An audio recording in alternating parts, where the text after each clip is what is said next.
ਰਾਘਵ ਚੱਡਾ ਹੋਰਾਂ ਦਾ ਟਵੀਟ ਪੜਿਆ, ਦੋਗੇ ਵਧਾਈ। ਉਹਨਾਂ ਨੇ ਤਾਂ ਕਿਹਾ ਕਿ ਚਲੋ ਜੀ ਹੁਣੇ ਮਾਨ ਸਾਹਿਬ ਦੀ ਸਰਕਾਰ ਸੀਗੀ ਜਿਹਦੇ 'ਚ ਇਹ ਚੀਜ਼ ਮੁਮਕਿਨ ਹੋ ਪਈ ਹੈ। ਤੇ ਉਹ ਜਿਹੜਾ ਫੈਸਲਾ ਹੁਣ ਸੁਣਾਇਆ ਗਿਆ ਤੇ ਇਹਦੇ 'ਚ ਇਹ ਕਹਿਣਾ ਕਿ ਇਹ ਮਾਨ ਸਰਕਾਰ ਦੀ ਬੜੀ ਵੱਡੀ ਸਫਲਤਾ, ਮੈਂ ਕਹਿੰਦਾ ਚਲੋ ਠੀਕ ਆ, ਪਰ ਜਿੱਥੇ ਕਿ ਸੰਤੁਸ਼ਟੀ ਇਸ ਗੱਲ ਦੀ ਹੈ ਕਿ ਜਿਹੜੇ ਕੇਸ ਚੱਲੇ ਸੀਗੇ 295A ਦੇ ਵਿੱਚ, ਉਹਨਾਂ ਦੇ ਵਿੱਚ ਇਹ ਜਿਹੜੀ ਸ਼ੁਰੂਆਤ ਜਿਹੜੀ ਹੋ ਗਈ ਆ। ਇਹ ਸੋਰਸਿਸ ਤਾਂ ਇਹ ਵੀ ਕਹਿੰਦੇ ਹੈਗੇ ਕਿ ਤੁਸੀਂ ਫੋਨ ਤੇ ਅਫਸਰਾਂ ਨੂੰ ਬੜੇ ਸਟ੍ਰਿਕਟਲੀ ਵੀ ਫੋਨ ਕਰ ਕਰਕੇ ਵੀ ਕਿਹਾ ਕਿ ਤੁਸੀਂ ਕਰਦੇ ਕਿਉਂ ਨਹੀਂ ਕੰਮ, ਇਹ ਵੀ ਗੱਲਾਂ ਹੋਈਆਂ ਕਿ ਤੁਸੀਂ ਕਿਉਂ ਡਰਾਮਾ ਕਰੀ ਜਾਂਦੇ ਹੋ, ਇਹਨਾਂ ਨੂੰ ਜਲਦੀ ਗਵਾਹੀਆਂ ਕਰਾਓ, ਕੰਮ ਖਤਮ ਕੀਤੇ ਜਾਣ ਤਾਂ ਕਿ ਲੋਕਾਂ ਦੇ ਵਿੱਚ ਇੱਕ ਵਿਸ਼ਵਾਸ ਪੈਦਾ ਹੋ ਜੇ ਕਿ ਇਹ ਜਿਹੜੀਆਂ ਚੀਜ਼ਾਂ ਜਿਹੜੀਆਂ ਚੱਲ ਪਈਆਂ ਨੇ, ਪਰ ਉਹ ਕਿਤੇ ਨਾ ਕਿਤੇ ਸਾਡੀਆਂ ਊਣਤਾਈਆਂ ਸੀ। ਅੱਜ ਉਸੇ ਤਾਈਓ ਤੇ ਨਾ ਬਾਦਲ ਲੱਭ ਰਹੇ, ਨਾ ਕਿਤੇ ਕੈਪਟਨ ਅਮਰਿੰਦਰ ਸਿੰਘ ਲੱਭ ਰਿਹਾ। ਠੀਕ ਹੈ, 2018 'ਚ ਟਾਈਮ ਲੱਗ ਗਿਆ, ਉਹਦੇ 'ਚ ਸਰਦਾਰ ਪ੍ਰਕਾਸ਼ ਸਿੰਘ ਬਾਦਲ ਅਤੇ ਉਹਦੇ ਬਾਅਦ ਕੈਪਟਨ ਅਮਰਿੰਦਰ ਸਿੰਘ ਜੀ, ਮੈਂ ਤੇ ਮੇਰੀ ਤੁਹਾਨੂੰ ਪਤਾ ਹੀ ਹੈ ਕਿ ਇਹਨਾਂ ਦਾ ਜਿਹੜੇ ਕਈ ਨਿਊਜ਼ ਚੈਨਲ ਨਿਊਜ਼ 18 'ਤੇ ਇੱਕ ਵਾਰ ਮੈਂ ਨਪਿੰਦਰ ਨੂੰ ਇੱਕ ਇੰਟਰਵਿਊ ਦਿੱਤੀ, ਉਹਦੇ ਤੋਂ ਮੇਰਾ ਕੈਪਟਨ ਸਾਹਿਬ ਨਾਲ ਪੰਗਾ ਪੈ ਗਿਆ ਸੀ ਬੇਅਦਬੀਆਂ ਤੋਂ ਹੀ। ਅਤੇ ਉਸ ਟਾਈਮ ਤੋਂ ਲੈ ਕੇ ਹੁਣ ਤੱਕ ਮੈਂ ਇਹੋ ਕਹਿੰਦਾ ਸੀ ਕਿ ਇਹਨਾਂ ਨੂੰ ਸਪੀਡ ਅਪ ਕਰਨਾ ਚਾਹੀਦਾ, ਇਹਨਾਂ ਨੂੰ ਆਪਾਂ ਨੂੰ ਕਰਨਾ ਚਾਹੀਦਾ। ਉਹਦੇ ਵਿੱਚ ਸਾਡੀ ਸਰਕਾਰ ਵਾਲੇ ਕੋਈ ਥੋੜ੍ਹੀ ਬਹੁਤੀ ਰੇਗਤੀ ਹੋਏਗੀ। ਕੁੰਵਰ ਵਿੱਚ ਪ੍ਰਤਾਪ ਨੇ ਜਿਹੜੀ ਵੀ ਇਨਕੁਆਇਰੀ ਕੀਤੀ ਉਹਨੇ ਬੜੇ ਡੈਡੀਕੇਟਡ ਵੇਅ 'ਚ ਕੀਤੀ ਆ। ਮਾਨਯੋਗ ਜਿਹੜੇ ਬਣੇ ਨੇ, ਇਹ ਜਿਹੜੇ ਚੱਡਾ ਸਾਹਿਬ ਕਹਿ ਰਹੇ ਨੇ ਕਿ ਸਾਡੀ ਬੜੀ ਵੱਡੀ ਦੇਣ ਆ।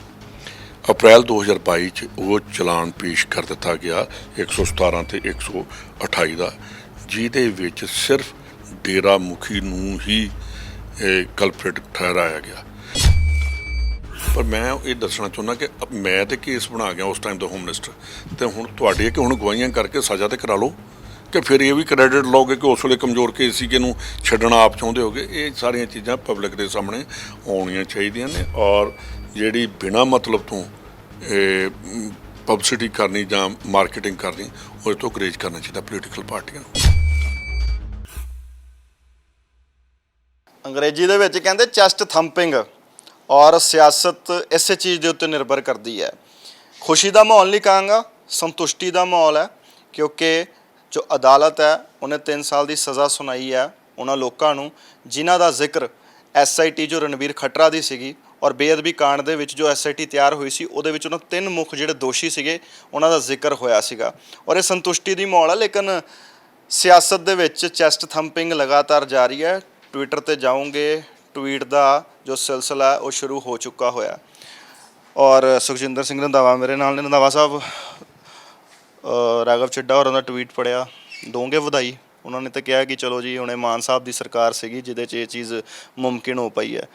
ਮੈਂ ਤਾਂ ਜੁਡੀਸ਼ਰੀ ਨੂੰ ਮੁਬਾਰਕਬਾਦ ਦੇਵਾਂਗਾ, ਅਤੇ ਉਸ ਟਾਈਮ ਦੀ ਜਿਹੜੀ SIT ਸੀਗੀ ਰਣਬੀਰ ਖੱਟੜੇ ਅਤੇ ਉਹਦੀ ਪਾਰਟੀ ਨੂੰ ਜਿਹੜਾ ਜੋ ਟੀਮ ਸੀਗੀ ਉਹਨਾਂ ਨੂੰ ਮੁਬਾਰਕਬਾਦ ਦੇਵਾਂਗਾ ਜਿਨ੍ਹਾਂ ਨੇ ਇਹਨੂੰ ਇਸ ਸਿਰੇ ਤੱਕ, ਇਸ ਮੁਕਾਮ ਤੱਕ ਪਹੁੰਚਾਇਆ। ਜਿਹੜੀ ਰਾਘਵ ਚੱਡਾ ਹੋਣਾ ਦੀ ਮੇਰੇ ਖਿਆਲ ਕਿ ਉਹਨਾਂ ਦੀ ਆਦਤ ਨਹੀਂ ਜਾ ਰਹੀ ਮਾਰਕੀਟਿੰਗ ਦੀ, ਔਰ ਇਹਦੇ ਵਿੱਚ ਵੀ ਉਹ ਮਾਰਕੀਟਿੰਗ ਕਰਨੀ ਚਾਹੁੰਦਾ। ਮੈਂ ਉਹਨਾਂ ਨੂੰ ਦੱਸ ਦੇਣਾ ਚਾਹੁੰਦਾ ਕਿ ਚੱਡਾ ਸਾਹਿਬ ਕਿ ਤੁਹਾਡੇ ਟਾਈਮ 'ਚ ਕੋਈ ਗਵਾਹੀ ਨਹੀਂ ਹੋਈ, ਤੁਹਾਡੇ ਰਜੀਮ ਦੇ ਵਿੱਚ ਕੋਈ ਕੇਸ ਦੀ ਉੱਥੇ ਇਨਵੈਸਟੀਗੇਸ਼ਨ ਜਾਂ ਕੋਈ ਚੀਜ਼ ਨਹੀਂ ਹੋਈ। ਇਹਦੇ 'ਚ ਮੈਂ ਡੇਟ ਵਾਈਜ਼ ਤੁਹਾਨੂੰ ਦੱਸ ਦਿੰਦਾ ਕਿ ਕੇਸ FIR ਨੰਬਰ 79 ਡੇਟਡ 4/11/2015 ਜਿਹੜਾ ਸੀ ਇਹ ਸਮਾਲਸਰ ਥਾਣੇ 'ਚ ਮਲਕੇ ਦਾ ਪਿੰਡ ਦੇ ਵਿੱਚ ਉੱਥੋਂ ਦਾ ਇਹ ਕੇਸ ਹੋਇਆ। ਅਤੇ ਇਹਦੇ ਵਿੱਚ ਉਸ ਟਾਈਮ ਜਿਹੜੇ ਅਕਿਊਜ਼ਡ ਸੀਗੇ ਉਹਨਾਂ ਨੂੰ ਅਮਰਦੀਪ ਸਿੰਘ ਏਲੀਅਸ ਦੀਪਾ, ਇਹਨੂੰ 29/10/2018 ਨੂੰ ਅਰੈਸਟ ਕਰ ਲਿਆ। ਦੂਸਰਾ ਪ੍ਰਿਥੀ ਸਿੰਘ ਸੀਗਾ ਏਲੀਅਸ ਪਰੂਥੀ, ਇਹ 1/11/2018 ਨੂੰ ਇਹਨੂੰ ਅਰੈਸਟ ਕੀਤਾ। ਅਤੇ ਦਵਿੰਦਰ ਸਿੰਘ ਨੂੰ 1/12/2018 ਨੂੰ ਅਰੈਸਟ ਕਰ ਲਿਆ। ਅਤੇ ਜਿਹੜੇ ਸਤਨਾਮ ਸਿੰਘ ਸੱਤਾ ਦੇ ਦੂਸਰੇ ਜਿਹੜੇ ਸੀ ਇਹਨਾਂ ਦੇ ਵਿੱਚੋਂ ਇਹਨਾਂ ਨੂੰ ਮਿੱਠੂ ਸਿੰਘ, ਇੱਕ ਜਿਹੜਾ ਮਿੱਠੂ ਸਿੰਘ ਮਾਨ, ਇਹ ਜਿਨ੍ਹਾਂ ਨੂੰ ਸਜ਼ਾ ਹੋਈ ਹੈ 3 ਬੰਦਿਆਂ ਨੂੰ ਉੱਪਰਲਿਆਂ ਨੂੰ, ਇਹਨੂੰ 29/10/2018 ਨੂੰ ਇਹ ਅਰੈਸਟ ਕਰ ਲਿਆ ਗਿਆ। ਅਤੇ ਮੈਂ ਇਹ ਪੁੱਛਣਾ ਚਾਹੁੰਦਾ ਕਿ ਇਹ ਚੀਜ਼ਾਂ ਦੇ ਸਾਰੀਆਂ ਉਹਦੇ ਬਾਅਦ ਚਲਾਨ ਪੇਸ਼ ਹੋ ਗਿਆ, ਗਵਾਹੀਆਂ ਹੋ ਗਈਆਂ, ਸਭ ਕੁਝ ਹੋ ਗਿਆ, ਜੱਜ ਨੇ ਆਪਣਾ ਫੈਸਲਾ ਰਿਜ਼ਰਵ ਰੱਖ ਲਿਆ, ਅਤੇ ਉਹ ਜਿਹੜਾ ਫੈਸਲਾ ਹੁਣ ਸੁਣਾਇਆ ਗਿਆ ਅਤੇ ਇਹਦੇ 'ਚ ਇਹ ਕਹਿਣਾ ਕਿ ਇਹ ਮਾਨ ਸਰਕਾਰ ਦੀ ਬੜੀ ਵੱਡੀ ਸਫਲਤਾ, ਮੈਂ ਕਹਿੰਦਾ ਚਲੋ ਠੀਕ ਆ, ਪਰ ਜਿੱਥੇ ਕਿ ਸੰਤੁਸ਼ਟੀ ਇਸ ਗੱਲ ਦੀ ਹੈ ਕਿ ਜਿਹੜੇ ਕੇਸ ਚੱਲੇ ਸੀਗੇ 295 ਏ ਦੇ ਵਿੱਚ ਉਹਨਾਂ ਦੇ ਵਿੱਚ ਇਹ ਜਿਹੜੀ ਹੈ ਸ਼ੁਰੂਆਤ ਜਿਹੜੀ ਹੋ ਗਈ ਆ ਔਰ ਉਹਦੇ 'ਚ ਸਜ਼ਾਵਾਂ ਜਿਹੜੀਆਂ ਨੇ ਉਹ ਮਿਲਣੀਆਂ ਸ਼ੁਰੂ ਹੋ ਗਈਆਂ। ਨਾਲ ਮੈਂ ਇਹ ਵੀ ਕਹਾਂਗਾ ਕਿ ਠੀਕ ਹੈ 2018 'ਚ ਟਾਈਮ ਲੱਗ ਗਿਆ, ਉਹਦੇ 'ਚ ਸਰਦਾਰ ਪ੍ਰਕਾਸ਼ ਸਿੰਘ ਬਾਦਲ ਤੇ ਉਹਦੇ ਬਾਅਦ ਕੈਪਟਨ ਅਮਰਿੰਦਰ ਸਿੰਘ ਜੀ, ਮੈਂ ਤੇ ਮੇਰੀ ਤੁਹਾਨੂੰ ਪਤਾ ਹੀ ਹੈ ਕਿ ਇਹਨਾਂ ਦਾ ਜਿਹੜੇ ਕਈ ਨਿਊਜ਼ ਚੈਨਲ ਨਿਊਜ਼ 18 ਤੇ ਇੱਕ ਵਾਰ ਮੈਂ ਨਪਿੰਦਰ ਨੂੰ ਇੱਕ ਇੰਟਰਵਿਊ ਦਿੱਤੀ, ਉਹਦੇ ਤੋਂ ਮੇਰਾ ਕੈਪਟਨ ਸਾਹਿਬ ਨਾਲ ਪੰਗਾ ਪੈ ਗਿਆ ਇਸੇ ਬੇਅਦਬੀਆਂ ਤੋਂ ਹੀ। ਤੇ ਉਸ ਟਾਈਮ ਤੋਂ ਲੈ ਕੇ ਹੁਣ ਤੱਕ ਮੈਂ ਇਹੀ ਕਹਿੰਦਾ ਸੀ ਕਿ ਇਹਨਾਂ ਨੂੰ ਸਪੀਡ ਅਪ ਕਰਨਾ ਚਾਹੀਦਾ, ਇਹਨਾਂ ਨੂੰ ਆਪਾਂ ਨੂੰ ਕਰਨਾ ਚਾਹੀਦਾ। ਉਹਦੇ ਵਿੱਚ ਸਾਡੀ ਸਰਕਾਰ ਵਾਲੇ ਕੋਈ ਥੋੜ੍ਹੀ ਬਹੁਤੀ ਰੇਗਦੀ ਹੋਏਗੀ। ਸਾਡੇ ਸੋਰਸਿਸ ਤਾਂ ਇਹ ਵੀ ਕਹਿੰਦੇ ਹੈਗੇ ਕਿ ਤੁਸੀਂ ਫੋਨ ਤੇ ਅਫਸਰਾਂ ਨੂੰ ਬੜੇ ਸਟ੍ਰਿਕਟਲੀ ਵੀ ਫੋਨ ਕਰ ਕਰਕੇ ਵੀ ਕਿਹਾ ਕਿ ਤੁਸੀਂ ਕਰਦੇ ਕਿਉਂ ਨਹੀਂ ਕੰਮ, ਇਹ ਵੀ ਗੱਲਾਂ ਹੋਈਆਂ? ਬਿਲਕੁਲ ਇਹ ਨਹੀਂ, ਇਹ ਆਫੀਸਰਸ ਦੇ ਨਾਲ ਨਹੀਂ ਹੋਈਆਂ, ਕੈਪਟਨ ਸਾਹਿਬ ਦੇ ਨਾਲ ਬੈਠ ਕੇ ਉੱਥੇ ਜਦੋਂ ਗੱਲਬਾਤ ਹੋਈ ਉੱਥੇ ਇਹਦੇ 'ਤੇ ਕਾਫੀ ਕੁਝ ਹੋਇਆ ਕਿ ਤੁਸੀਂ ਕਿਉਂ ਡਰਾਮਾ ਕਰੀ ਜਾਂਦੇ ਹੋ, ਇਹਨਾਂ ਨੂੰ ਜਲਦੀ ਅਗਵਾਈਆਂ ਕਰਾਓ, ਕੰਮ ਖਤਮ ਕੀਤੇ ਜਾਣ ਤਾਂ ਕਿ ਲੋਕਾਂ ਦੇ ਵਿੱਚ ਇੱਕ ਵਿਸ਼ਵਾਸ ਪੈਦਾ ਹੋ ਜੇ ਕਿ ਇਹ ਜਿਹੜੀਆਂ ਚੀਜ਼ਾਂ ਜਿਹੜੀਆਂ ਚੱਲ ਪਈਆਂ ਨੇ। ਪਰ ਕਿਤੇ ਨਾ ਕਿਤੇ ਸਾਡੀਆਂ ਊਣਤਾਈਆਂ ਸੀ, ਅੱਜ ਉਸੇ ਤਾਈਓ ਤੇ ਨਾ ਬਾਦਲ ਲੱਭ ਰਹੇ ਨਾ ਕਿਤੇ ਕੈਪਟਨ ਅਮਰਿੰਦਰ ਸਿੰਘ ਲੱਭ ਰਿਹਾ। ਜੇ ਗੁਰੂ ਦੇ ਨਾਲ ਹੀ ਆਪਾਂ ਧੋਖਾ ਕਰਾਂਗੇ ਤੇ ਉਹਦੇ 'ਤੇ ਜੇ ਨਹੀਂ ਆਪਾਂ, ਜਿਸ ਗੁਰੂ ਨੇ ਸਾਨੂੰ ਬਖਸ਼ਿਸ਼ ਕੀਤੀ ਆ ਤੇ ਉਹਦੇ 'ਚ ਅਸੀਂ ਕਿਹਾ ਸੀ, ਸਹੁੰ ਖਾ ਕੇ ਆਏ ਸੀ ਕਿ ਅਸੀਂ ਗੁਰੂ ਦੀ ਬੇਅਦਬੀ ਲੱਭਾਂਗੇ, ਬੇਅਦਬੀ ਤੇ ਲੱਭ ਲਈ, ਪਰ ਉਹਦੇ 'ਚ ਜਿਸ ਮੁਕਾਮ ਤੱਕ ਅਸੀਂ ਪਹੁੰਚਣਾ ਸੀ ਉੱਥੋਂ ਤੱਕ ਨਹੀਂ ਪਹੁੰਚੇ ਕਿ ਕਿਹਦੀ ਪਿੱਛੇ ਕੀ ਹੱਥ ਸੀ। ਉਹ ਵੀ ਅਖੀਰ 'ਚ ਫਿਰ ਜਦੋਂ ਖੱਟੜਾ ਰਿਟਾਇਰ ਹੋ ਗਿਆ ਉਹਦੇ ਬਾਅਦ ਫਰਵਰੀ 2021 'ਚ ਪਰਮਾਰ ਦੀ ਇੱਕ SIT ਬਣੀ, ਉਹਨੇ ਮੇਰੇ ਖਿਆਲ ਕਿ ਫਰਵਰੀ 'ਚ ਬਣ ਕੇ 2011 ਤੱਕ, ਨਵੰਬਰ ਤੱਕ ਉਹਨੇ ਕੋਈ ਕੰਮ ਨਹੀਂ ਕੀਤਾ ਉਸ ਕਮੇਟੀ ਨੇ। ਜਦੋਂ ਕੈਪਟਨ ਸਾਹਿਬ ਗਏ, ਸਾਡੀ ਚੰਨੀ ਦੀ ਗਵਰਨਮੈਂਟ ਬਣੀ, ਮੈਂ ਹੋਮ ਮਿਨਿਸਟਰ ਬਣਿਆ, ਨਾਲ ਦੀ ਨਾਲ ਹੀ ਅਸੀਂ ਜਿਹੜਾ ਇੱਕ ਸੀਗਾ ਜਿਹਦੀ ਹੈਂਡ ਰਾਈਟਿੰਗ ਸੀਗੀ, ਜਿਹਦੀ ਜਿਹੜੇ 8-9 ਬੰਦੇ ਸੀ, ਸਨੀ, ਉਹਦੇ ਨਾਲ ਸੁਖਜਿੰਦਰ ਏਲੀਅਸ ਸਨੀ, ਉਹਦੀ ਹੈਂਡ ਰਾਈਟਿੰਗ, ਮੈਂ ਕਿਹਾ ਯਾਰ ਇਹ 8-9 ਬੰਦਿਆਂ ਦਾ ਜਿਹੜਾ ਹੈਗਾ ਗੈਂਗ ਸੀ ਜਿਹਨਾਂ ਗੁਰੂ ਸਾਹਿਬ ਦੀ ਬੇਅਦਬੀ ਕੀਤੀ, ਇਹਨਾਂ ਦੀ 8-9 ਦੀ ਹੈਂਡ ਰਾਈਟਿੰਗ ਲੈ ਲਓ, ਇਹਦੇ ਤੋਂ ਹੁਣ ਵੇਖ ਲਓ ਕਿ ਇਸ਼ਤਿਹਾਰ ਲਾਉਣ ਵਾਲਾ ਕੌਣ ਆ। ਜਿਹੜੇ 117 ਤੇ 128 ਦਾ ਜਿਹੜਾ ਚਲਾਨ ਪੇਸ਼ ਕੀਤਾ ਇਹਦੇ ਵਿੱਚ ਪੋਸਟਰ ਤੇ ਉਹਨਾਂ ਦਾ ਜਿਹੜਾ ਸੀ ਕਿ ਅੰਗ ਖਿਲਾਰਨ ਦੇ 2 FIR ਹੋਈਆਂ, ਪੋਸਟਰ ਲਾਉਣ ਦੀ ਤੇ ਉਹਦੀ ਪਰਮਾਰ ਕੋਲ ਚਲੀ ਗਈ। ਉਹਦੇ 'ਚ ਫਿਰ ਉਸ ਬੰਦੇ ਦੇ ਜਦੋਂ ਹੈਂਡ ਰਾਈਟਿੰਗ ਲਈ ਉਹਦਾ ਮੇਲ ਕਰ ਗਈ ਔਰ ਉਹਦੇ ਬਿਆਨ ਹੋਏ। ਉਹਦੇ ਬਾਅਦ ਇਹਦੇ ਵਾਰੰਟ ਲਏ, ਪ੍ਰੇਮੀ ਜਿਹੜੇ ਨਾਲ ਮੁਖੀ ਆ ਉਹਦੇ 'ਚ ਫਿਰ ਸਾਡੀ, ਤੁਹਾਨੂੰ ਪਤਾ ਸਾਰਿਆਂ ਜਦੋਂ ਦੇ ਮਿਲੇ ਉਹ ਫਿਰ ਹਾਈ ਕੋਰਟ 'ਚ ਗਿਆ, ਹਾਈ ਕੋਰਟ ਨੇ ਸਟੇ ਕਰਤਾ, ਹਾਈ ਕੋਰਟ ਨੇ ਫਿਰ ਕਿਹਾ ਉੱਥੇ ਸਨੇਰੀਆ ਜੇਲ੍ਹ 'ਚ 8/11/2021 ਨੂੰ ਗਏ, ਫਿਰ 4/12/2021 ਨੂੰ ਗਈ, ਫਿਰ 2/3/2022 ਨੂੰ ਇਹ ਉੱਥੇ ਪਹੁੰਚੇ ਨੇ। ਪਰ ਹੈਰਾਨਗੀ ਦੀ ਗੱਲ ਹੈ ਕਿ ਜਿਹੜਾ ਚਲਾਨ ਉਹਨਾਂ ਨੇ ਪੇਸ਼ ਕਰ ਦਿੱਤਾ ਉਹ ਮਾਨਯੋਗ ਜਿਹੜੇ ਬਣੇ ਨੇ, ਇਹ ਜਿਹੜੇ ਚੱਡਾ ਸਾਹਿਬ ਕਹਿ ਰਹੇ ਨੇ ਕਿ ਸਾਡੀ ਬੜੀ ਵੱਡੀ ਦੇਣ ਆ। ਅਪ੍ਰੈਲ 2022 'ਚ ਉਹ ਚਲਾਨ ਪੇਸ਼ ਕਰ ਦਿੱਤਾ ਗਿਆ 117 ਤੇ 128 ਦਾ, ਜਿਹਦੇ ਵਿੱਚ ਸਿਰਫ ਡੇਰਾ ਮੁਖੀ ਨੂੰ ਹੀ ਕਲਪ੍ਰੇਟ ਠਹਿਰਾਇਆ ਗਿਆ ਔਰ ਉਹਦੇ ਵਿੱਚ ਇਹ ਨਹੀਂ ਦੱਸਿਆ ਕਿ ਇਹਦੇ ਪਿੱਛੇ ਕੌਣ ਹੈ, ਕਿਉਂਕਿ ਕੇਜਰੀਵਾਲ ਸਾਹਿਬ ਨੇ ਆਪ ਆਖਿਆ ਸੀ ਕਿ 24 ਘੰਟਿਆਂ ਦੇ ਵਿੱਚ ਅਸੀਂ ਮਸਲਾ ਹੱਲ ਕਰ ਦਿਆਂਗੇ। ਅਜੇ 4 ਮਹੀਨੇ ਹੋ ਚੱਲੇ ਤਕਰੀਬਨ, ਅਤੇ ਉਹਦੇ 'ਚ ਇਹ ਨਹੀਂ ਕਿ ਚਲਾਨ ਤੁਹਾਡੀ ਗਵਰਨਮੈਂਟ 'ਚ ਪੇਸ਼ ਹੋਇਆ ਹੋਵੇ, ਭਗਵੰਤ ਸਿੰਘ ਮਾਨ ਉਹਦਾ ਹੋਮ ਮਿਨਿਸਟਰ ਹੋਵੇ, ਕੀ ਗੱਲ ਚਲਾਨ ਪੇਸ਼ ਕਰਨ ਤੋਂ ਪਹਿਲਾਂ ਕਿਸੇ ਆਫਿਸਰ ਨੇ ਇਹਨਾਂ ਨੂੰ ਦੱਸਿਆ ਨਹੀਂ ਕਿ ਇਹ ਚਲਾਨ ਪੇਸ਼ ਕਰਨ ਲੱਗੇ ਆ, ਇਹਦੇ 'ਚ ਆਹ ਚੀਜ਼ਾਂ ਨੇ। ਤਕਰੀਬਨ ਇਹ ਹਮੇਸ਼ਾ ਹੀ ਜਿਹੜੇ ਕੋਈ ਹੋਮ ਮਿਨਿਸਟਰੀ ਜਾਂ ਹੋਮ ਸੈਕਟਰੀ ਕਿ ਉਹਨਾਂ ਨੂੰ ਇਹ ਚੀਜ਼ਾਂ ਦਿਖਾਈਆਂ ਜਾਂਦੀਆਂ ਨੇ। ਬੇਸ਼ੱਕ ਆਪਾਂ ਇਹ ਕਹੀਏ ਜੀ ਇਹ ਇੰਡੀਪੈਂਡੈਂਟ ਆ, ਇੰਡੀਪੈਂਡੈਂਟ ਨਹੀਂ ਹੁੰਦੀ। SIT ਹਮੇਸ਼ਾ ਹੀ ਥੋੜ੍ਹੀ ਬਹੁਤੀ, ਠੀਕ ਹੈ ਕੋਰਟਾਂ ਦੇ ਵਿੱਚ ਕਹਿੰਦਾ ਜੀ ਇੰਡੀਪੈਂਡੈਂਟ ਹੈ, ਮੈਂ ਬਿਲਕੁਲ ਕਲੀਅਰ ਕੱਟ ਕਹਿਣਾ ਚਾਹੁੰਦਾ ਕਿ ਇਹ ਅਖਬਾਰੀ ਜਾਂ ਪਬਲਿਕਲੀ ਤਾਂ ਹੋ ਸਕਦਾ, ਪਰ ਗੌਰਮੈਂਟ ਦੀਆਂ ਨਜ਼ਰਾਂ ਤੋਂ ਨਹੀਂ ਬਚਿਆ ਜਾਂਦਾ। ਜਿਹੜਾ ਐਡਾ ਇੰਪੋਰਟੈਂਟ ਕੇਸ ਔਰ ਪੋਲੀਟੀਕਲ ਜਿਹਦੇ 'ਚ ਬਹੁਤ ਜ਼ਿਆਦਾ ਹੋਈ ਕਿ ਸਰਕਾਰਾਂ ਹੀ ਬਦਲ ਗਈਆਂ, 2 ਸਰਕਾਰਾਂ ਤੇ ਮੂੰਹ ਦੇ ਮੂੰਹ ਡਿੱਗੀਆਂ, 2 ਚੀਫ ਮਿਨਿਸਟਰ ਇਹਦੇ ਤੋਂ ਹੀ, ਬਰਗਾੜੀ ਇਸ਼ੂ ਤੋਂ ਹੀ। ਅਤੇ ਮੈਂ ਇੱਕ ਚੀਜ਼ ਜਿਹੜੀ ਹੋਰ ਦੱਸਣੀ ਚਾਹੁੰਦਾ ਕਿ ਉਸ ਦਿਨ ਜਿਹੜਾ ਚਲਾਨ ਕੀਤਾ, ਇਹਨਾਂ ਪੇਸ਼ ਕੀਤਾ, ਕੀ ਇਹਨਾਂ ਨੇ ਪੋਲੀਟੀਕਲ ਐਂਗਲ ਵੇਖਿਆ ਕਿ ਕਿਹਦੀ ਸਰਕਾਰ ਸੀ ਉਸ ਵੇਲੇ, ਕਿਹਦੀ ਸੰਰਕਸ਼ਣ ਕਿਹਦਾ ਸੀ, ਕਿਹੜੇ ਬੰਦੇ ਨੇ ਉਹਨਾਂ ਨੂੰ ਛੱਡਿਆ। ਜੇ ਆਪਾਂ ਬਠਿੰਡੇ ਦੇ ਵਿੱਚ ਜਿਹੜਾ ਉਹ ਪੁਸ਼ਾਕ ਵਾਲਾ ਸੀਗਾ 2000 ਮੇਰੇ ਖਿਆਲ ਹੋਇਆ ਸੀ 11 ਦੇ ਵਿੱਚ, ਜਿਹੜਾ ਵਿਡਰਾਅ ਕਰ ਲਿਆ ਸੀ ਪ੍ਰਕਾਸ਼ ਸਿੰਘ ਗੌਰਮੈਂਟ ਨੇ ਉਸ ਵੇਲੇ, ਉਹ ਐਂਗਲ ਇਹਦੇ ਨਾਲ ਜੁੜਦਾ ਸੀਗਾ ਕਿ ਉਹ ਉਸ ਵੇਲੇ ਉਹ ਕੀਤਾ। ਫਿਰ ਉਹਦੀ ਫਿਲਮ ਰਿਲੀਜ਼ ਕੀਤੀ ਵੱਖ-ਵੱਖ, ਉਹਨੂੰ ਫਿਰ ਸਿੱਖੀ 'ਚੋਂ ਵਾਪਸ ਜਦੋਂ ਅਕਾਲ ਤਖ਼ਤ ਨੇ ਉਹਨੂੰ ਮਾफ़ ਕਰ ਦਿੱਤਾ, ਜਿਹਨੇ ਮਾफ़ੀ ਮੰਗੀ ਵੀ ਨਾ। ਇਹ ਸਾਰੀਆਂ ਚੀਜ਼ਾਂ ਨੂੰ ਧਿਆਨ 'ਚ ਰੱਖ ਕੇ ਉਹਦਾ ਪੋਲੀਟੀਕਲ ਐਂਗਲ ਇਸ SIT ਨੂੰ ਦੇਖਣਾ ਚਾਹੀਦਾ ਸੀ ਕਿ ਅੰਗ ਕਿਉਂ ਖਿਲਰੇ, ਕਿਉਂ ਬੇਅਦਬੀ ਹੋਈ ਔਰ ਕਿਹਦੀ ਗਵਰਨਮੈਂਟ ਵੱਲ ਹੋਈ, ਕੀ ਉਹਨਾਂ ਦਾ ਰੋਲ ਸੀ। ਉਹਦੇ ਬਾਰੇ ਮੇਰਾ ਖਿਆਲ ਹੈ ਕਿ ਜਿੱਥੋਂ ਤੱਕ ਮੇਰੀ ਨੌਲੇਜ ਹੈ, ਉਹਦੇ ਬਾਰੇ ਬਿਲਕੁਲ ਹੀ ਇਸ SIT ਨੇ ਪੋਲੀਟੀਕਲ ਐਂਗਲ ਬਾਰੇ ਕੁਛ ਨਹੀਂ ਦੱਸਿਆ ਕਿ ਉਸ ਵੇਲੇ ਦੀ ਗਵਰਨਮੈਂਟ ਦਾ ਕੀ ਇਹਦੇ 'ਚ ਰੋਲ ਸੀ ਜਾਂ ਬਿਲਕੁਲ ਰੋਲ ਨਹੀਂ ਸੀ। ਇਹਦੇ ਬਾਰੇ ਬਿਲਕੁਲ ਸਾਇਲੈਂਟ ਹੈ। ਅਤੇ ਹੁਣ ਰਾਘਵ ਚੱਡਾ ਨੂੰ ਜਵਾਬ ਦੇਣਾ ਚਾਹੀਦਾ ਕਿ ਜਿਹੜਾ ਇਹਦੀ ਗਵਰਨਮੈਂਟ 'ਚ ਉਹ ਚਲਾਨ ਪੇਸ਼ ਹੋਇਆ ਉਹਦੇ 'ਤੇ ਹੁਣ ਗੱਲ ਕਰੇ, ਨਾ ਕਿ ਜਿਹੜਾ 2018 ਦਾ ਚਲਾਨ ਪੇਸ਼ ਹੋ ਕੇ ਗਵਾਹੀਆਂ ਹੋ ਗਈਆਂ ਅਤੇ ਡਿਸੀਜਨ ਹੋਣਾ ਆ, ਅਤੇ ਉਹਦੇ 'ਚ ਅੱਗੇ ਕਰਨੀਆਂ ਗੱਲਾਂ। ਅਤੇ ਨਾਲ ਮੇਰੇ ਖਿਆਲ ਅੱਜ ਚੀਮਾ ਸਾਹਿਬ ਵੀ ਬੋਲੇ ਨੇ। ਅਤੇ ਮੈਂ ਇੱਕ ਹੋਰ ਚੀਜ਼ ਦੱਸ ਦੇਣੀ ਚਾਹੁੰਦਾ ਕਿ ਇਹਨਾਂ ਨੂੰ ਆਦਤ ਹੈ ਝੂਠ ਬੋਲਣ ਦੀ। ਉਹਦੇ 'ਚ ਬੋਲੇ ਆਪਣਾ ਅਮਨ ਅਰੋੜਾ ਅਸੈਂਬਲੀ ਦੇ ਵਿੱਚ ਕਿ ਜਿਹੜੀਆਂ ਟਾਰਗੇਟ ਕਿਲਿੰਗਸ ਨੇ ਅਤੇ ਬੇਅਦਬੀ ਵਾਲੀਆਂ, ਇਹਨਾਂ 'ਚ ਕੁਛ ਨਹੀਂ ਹੋਇਆ। ਅੱਜ ਉਹਦੇ ਮੂੰਹ 'ਤੇ ਥੱਪੜਿਆ, ਚਪੇੜ ਹੈ ਬਹੁਤ ਵੱਡੀ ਅਮਨ ਅਰੋੜੇ ਦੇ। ਔਰ ਮੈਂ ਦੱਸ ਦੇਣਾ ਚਾਹੁੰਦਾ, ਵਿਧਾਨ ਸਭਾ ਦੇ ਵਿੱਚ ਤੁਸੀਂ ਵਿਧਾਨ ਸਭਾ ਦਾ ਜ਼ਿਕਰ ਕਰ ਰਹੇ ਹੋ, ਉੱਥੇ ਕੁੰਵਰ ਵਿਜੇ ਪ੍ਰਤਾਪ ਵੀ ਸੀਗੇ ਜਦੋਂ ਉਹਨਾਂ ਨੇ ਹੱਥ ਦਾ ਇਸ਼ਾਰਾ ਕਰਕੇ ਇਹ ਮੰਤਰੀ ਸਾਹਿਬ ਬੈਠੇ ਹੋਏ ਆ ਉੱਥੇ।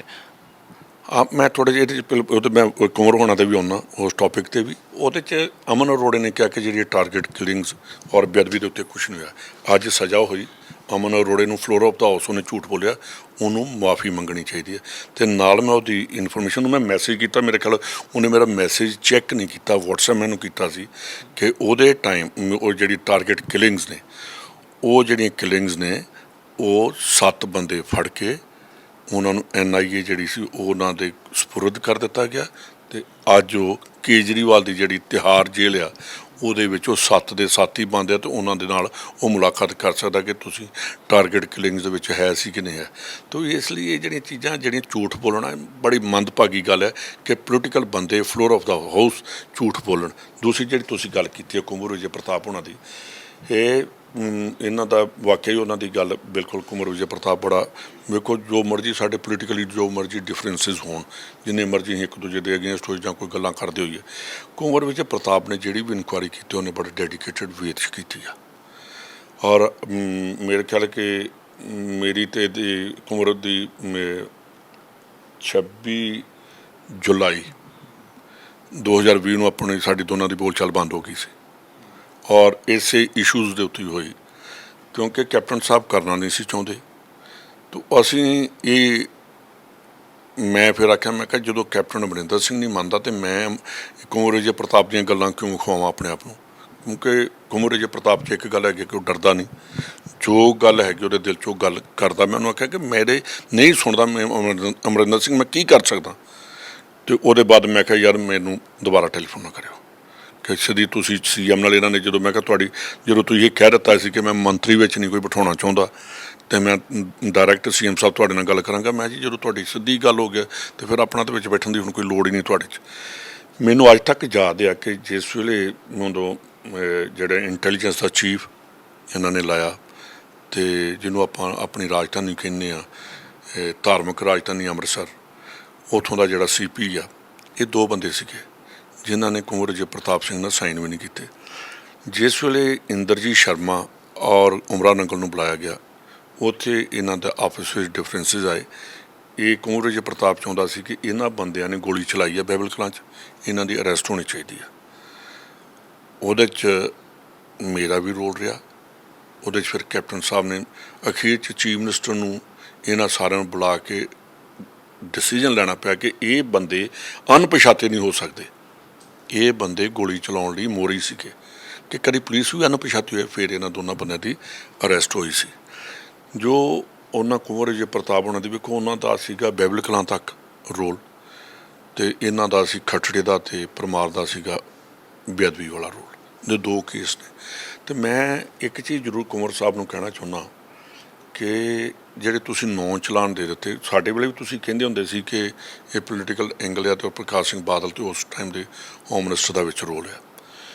ਉਹਨਾਂ ਨੇ 10ਵਾਂ ਚਲਾਨ ਪਤਾ ਨਹੀਂ ਕਿਉਂ, ਕੀ ਮਜਬੂਰੀ ਸੀ ਤੇ ਕਿਉਂ ਨਹੀਂ ਕੀਤਾ। ਉਹਨਾਂ ਨੇ ਅੰਦਰ ਡਿਮਾਂਡ ਕੀਤੀ ਆ ਕਿ ਇੱਥੇ ਹਾਊਸ ਦੇ ਵਿੱਚ ਇਹਦੇ 'ਤੇ ਡਿਸਕਸ਼ਨ ਹੋਣੀ ਚਾਹੀਦੀ ਆ, ਤੇ ਉਹਦਾ ਮੈਂ ਵੀ ਵੈਲਕਮ ਕਰਦਾ ਕਿ ਹਾਊਸ ਦੇ ਵਿੱਚ ਪਬਲਿਕ ਨੂੰ ਤਾਂ ਪਤਾ ਲੱਗੇ। ਜਿਹੜੇ ਡਾਕੂਮੈਂਟਸ ਨੇ ਉਹ ਉੱਥੇ ਤੇ ਅਸੈਂਬਲੀ ਵਿੱਚ ਤੇ ਆ ਸਕਦੇ ਨੇ, ਮੈਂ ਵੀ ਬੋਲ ਸਕਦਾ ਉਹਦੇ 'ਤੇ ਖੁੱਲ੍ਹ ਕੇ ਬੋਲ ਸਕਦਾ। ਮੇਰਾ ਖਿਆਲ ਹੈ ਕਿ ਜੇ ਜ਼ਿਆਦਾ ਨੌਲੇਜ ਹੋਏਗੀ ਤਾਂ ਸਾਨੂੰ ਦੋਨਾਂ ਨੂੰ, ਮੇਰੇ ਖਿਆਲ ਉੱਧਰੋਂ ਆਮ ਆਦਮੀ ਪਾਰਟੀ ਤੋਂ ਇੱਧਰੋਂ ਕਾਂਗਰਸ ਵੱਲੋਂ ਹੋਰ ਤਾਂ ਕੋਈ ਜਿੱਤ ਕੇ ਆਇਆ ਨਹੀਂ, ਇੱਕ ਮੈਂ ਜਿੱਤ ਕੇ ਆਇਆ ਉਸ ਟਾਈਮ ਦਾ, ਤੇ ਇੱਕ ਕੁੰਵਰ ਵਿਜੇ ਪ੍ਰਤਾਪ, ਦੋਨੋਂ ਅਸੈਂਬਲੀ ਦੇ ਮੈਂਬਰ ਹੈ। ਅਸੀਂ ਬੜੇ ਖੁੱਲ੍ਹ ਕੇ ਉਹਦੇ ਡਿਸਕਸ਼ਨ ਕਰ ਸਕਦੇ ਹਾਂ ਕਿ ਕਿੱਥੇ ਜਾ ਕੇ ਕੀ ਹੁੰਦਾ ਰਿਹਾ। ਇਹ ਵਾਕਈ ਲੋਕਾਂ ਸਾਹਮਣੇ ਜਾਣਾ ਚਾਹੀਦਾ ਕਿ ਕੌਣ ਬਚਾਉਂਦਾ ਰਿਹਾ, ਕਿਵੇਂ ਬਚਦਾ ਰਿਹਾ ਅਤੇ ਹੁਣ ਕੌਣ ਬਚਾ ਰਿਹਾ। ਅੱਜ ਯਾਰ ਸਰਕਾਰ ਦੇ ਵਿੱਚ 4 ਮਹੀਨਿਆਂ ਦੇ ਵਿੱਚ ਨਾ ਨਸ਼ਿਆਂ 'ਤੇ ਗੱਲ ਹੋਵੇ ਅਤੇ ਨਾ ਹੀ ਬੇਅਦਬੀ 'ਤੇ ਇਹ ਸਰਕਾਰ, ਇਹ ਆਮ ਆਦਮੀ ਪਾਰਟੀ ਗੱਲ ਕਰੇ। ਅਤੇ ਜੇ ਉਸ ਟਾਈਮ ਦਾ ਜਿਹੜਾ ਉਹਨਾਂ ਨੇ ਬੜੀ ਵਧੀਆ ਗੱਲ ਕੀਤੀ ਸੀ ਕਿ ਇੱਕ ਬੜਾ ਕਿੰਗ ਪਿਨ ਜਿਹੜਾ ਸੀ ਉਹ ਵੀ ਕਾਂਗਰਸ ਦੀ ਗਵਰਨਮੈਂਟ 'ਚ ਹੀ ਅਸੀਂ ਫੜਿਆ ਨਹੀਂ ਕਿ ਅਸੀਂ ਉਹਦੇ 'ਤੇ FIR ਕੀਤੀ। ਅਗਲਾ ਸੁਪਰੀਮ ਕੋਰਟ ਤੋਂ ਸਟੇ ਲੈ ਕੇ ਮੈਂ ਇਲੈਕਸ਼ਨ ਲੜਨੀ ਆ, ਪਰ ਉਹ ਕੇਜਰੀਵਾਲ ਸਾਹਿਬ ਨੇ ਕਿਹਾ ਕਿ ਕਾਂਗਰਸ ਨੇ ਸਭ ਤੋਂ ਕਮਜ਼ੋਰ ਕੇਸ ਬਣਾਇਆ ਇਹਨੂੰ ਛੱਡਣ ਲਈ, ਅਤੇ ਇਸ ਕਰਕੇ ਕਮਜ਼ੋਰ ਬਣਿਆ ਕਿ ਇਹਨੂੰ ਛੱਡਣ ਲਈ। ਪਰ ਮੈਂ ਇਹ ਦੱਸਣਾ ਚਾਹੁੰਦਾ ਕਿ ਮੈਂ ਤਾਂ ਕੇਸ ਬਣਾ ਗਿਆ ਉਸ ਟਾਈਮ ਦਾ ਹੋਮ ਮਿਨਿਸਟਰ, ਅਤੇ ਹੁਣ ਤੁਹਾਡੇ ਕਿ ਹੁਣ ਗਵਾਹੀਆਂ ਕਰਕੇ ਸਜ਼ਾ ਤਾਂ ਕਰਾ ਲਓ ਕਿ ਫਿਰ ਇਹ ਵੀ ਕ੍ਰੈਡਿਟ ਲਓਗੇ ਕਿ ਉਸ ਵੇਲੇ ਕਮਜ਼ੋਰ ਕੇਸ ਸੀ ਕਿ ਇਹਨੂੰ ਛੱਡਣਾ ਆਪ ਚਾਹੁੰਦੇ ਹੋਗੇ। ਇਹ ਸਾਰੀਆਂ ਚੀਜ਼ਾਂ ਪਬਲਿਕ ਦੇ ਸਾਹਮਣੇ ਆਉਣੀਆਂ ਚਾਹੀਦੀਆਂ ਨੇ, ਔਰ ਜਿਹੜੀ ਬਿਨਾਂ ਮਤਲਬ ਤੋਂ ਪਬਲਿਸਿਟੀ ਕਰਨੀ ਜਾਂ ਮਾਰਕੀਟਿੰਗ ਕਰਨੀ, ਉਹਦੇ ਤੋਂ ਗਰੇਜ਼ ਕਰਨਾ ਚਾਹੀਦਾ ਪੋਲੀਟੀਕਲ ਪਾਰਟੀਆਂ ਨੂੰ। ਅੱਛਾ, ਇੱਕ ਚੀਜ਼ ਹੋਰ ਹੈਗੀ ਆ ਕਿ ਖਟਰਾ ਸਾਹਿਬ ਦੀ ਜਿਹੜੀ SIT ਸੀ ਉਸਨੂੰ ਭੰਗ ਕਰਤਾ ਗਿਆ ਸੀਗਾ, ਫਿਰ ਪਰਮਾਰ ਸਾਹਿਬ ਕੋਲ ਆਈ, ਕੋਰਟ ਵੱਲੋਂ ਕੀਤਾ ਗਿਆ ਸੀਗਾ। ਹੁਣ ਜੋ ਇਹ ਚੀਜ਼ ਜਿਹੜੇ 3 ਜਿਨ੍ਹਾਂ ਨੂੰ ਸਜ਼ਾ ਹੋਈ ਹੈ, ਇਹ ਹੋਈ ਤਾਂ ਉਹਨਾਂ ਨੇ ਜਾਂਚ ਕੀਤੀ ਸੀ ਨਾ, ਇਹਦੇ ਉੱਤੇ ਕੀ ਹੈ? ਇਹਦੇ 'ਤੇ ਟੋਟਲ ਜਿਹੜੀ ਉਹ ਜਾਂਚ ਆ ਉਹ ਨੇ ਇਸ ਕੇਸ ਤੋਂ ਅਗਲੇ ਜਿਹੜੇ 17-18 ਦਾ 117 ਤੇ 128 ਦੇ ਜਿਹੜੇ ਚਲਾਨ ਸੀ ਉਹਨਾਂ 'ਤੇ ਖੱਟੜੇ ਨੂੰ ਵੱਖ ਕੀਤਾ ਗਿਆ ਸੀ, ਅਤੇ ਉਹਦੇ ਬਾਅਦ ਖੱਟੜੇ ਦੇ ਉਹਦੀ ਰਣਬੀਰ ਸਿੰਘ ਖੱਟੜਾ ਦੀ ਰਿਟਾਇਰ ਹੋ ਗਏ। ਉਹਦੇ 'ਚੋਂ ਸੋਲ ਆਪਣਾ ਰਜਿੰਦਰ ਸਿੰਘ ਸੋਲ ਉਹ ਵੀ ਰਿਟਾਇਰ ਹੋ ਗਿਆ, ਸੁਲੱਖਣ ਸਿੰਘ DSP ਉਹ ਵੀ ਰਿਟਾਇਰ ਹੋ ਗਏ, ਅਤੇ ਉਹਦੇ 'ਚ ਫਿਰ ਨਵੇਂ ਮੈਂਬਰ ਜਿਹੜੇ ਨੇ ਪਰਮਾਰ ਦੇ ਨਾਲ ਪਾ ਦਿੱਤੇ ਗਏ। ਅਤੇ ਉਹਦੇ 'ਚ ਜਿਹਦੇ 'ਚ ਹੁਣ ਸਜ਼ਾ ਹੋਈ ਆ ਜਿਹੜੀ FIR 79 ਆ, ਇਹ ਖੱਟੜੇ ਦੀ ਸੀ, ਔਰ ਖੱਟੜੇ ਨੇ ਸਾਰਾ ਕੁਝ ਚਲਾਨ ਪੇਸ਼ ਕਰਕੇ ਗਵਾਹੀਆਂ ਸੀ ਉਸ ਟਾਈਮ ਦੀਆਂ ਹੋਈਆਂ। ਬਹੁਤ ਬਹੁਤ ਸ਼ੁਕਰੀਆ ਸਰ ਵਕਤ ਦੇਣ ਦੇ ਲਈ। ਸੋ ਜਿਵੇਂ ਮੈਂ ਪਹਿਲੇ ਕਿਹਾ ਕਿ ਚੈਸਟ ਥੰਪਿੰਗ ਦਾ ਜੋ ਸਿਲਸਿਲਾ ਉਹ ਚੱਲਣਾ ਸ਼ੁਰੂ ਹੋ ਗਿਆ, ਲੇਕਿਨ ਤੱਥ ਤੁਹਾਡੇ ਸਾਹਮਣੇ ਰੱਖੇ ਕਿ ਕਿਸ ਤਰੀਕੇ ਦੇ ਨਾਲ ਇਹ ਕੇਸ ਅੱਗੇ ਤੁਰਿਆ ਔਰ ਕਿਹੜੇ ਅਹਿਮ ਲੋਕ ਸੀਗੇ ਜਿਨ੍ਹਾਂ ਨੇ ਇਹਦੇ ਵਿੱਚ ਸੰਘਰਸ਼ ਦੇ ਵਿੱਚ ਭੂਮਿਕਾ ਅਦਾ ਕੀਤੀ। ਕੈਮਰੇ ਤੇ ਸਾਦਰ ਸੀਗੇ ਸੁਖਵਿੰਦਰ, ਮੈਂ ਲੰਗੇਸ਼ ਤੇ ਰੋਜ਼ਾਨਾ ਸਪੋਕਸਮੈਨ ਦੇ ਲਈ।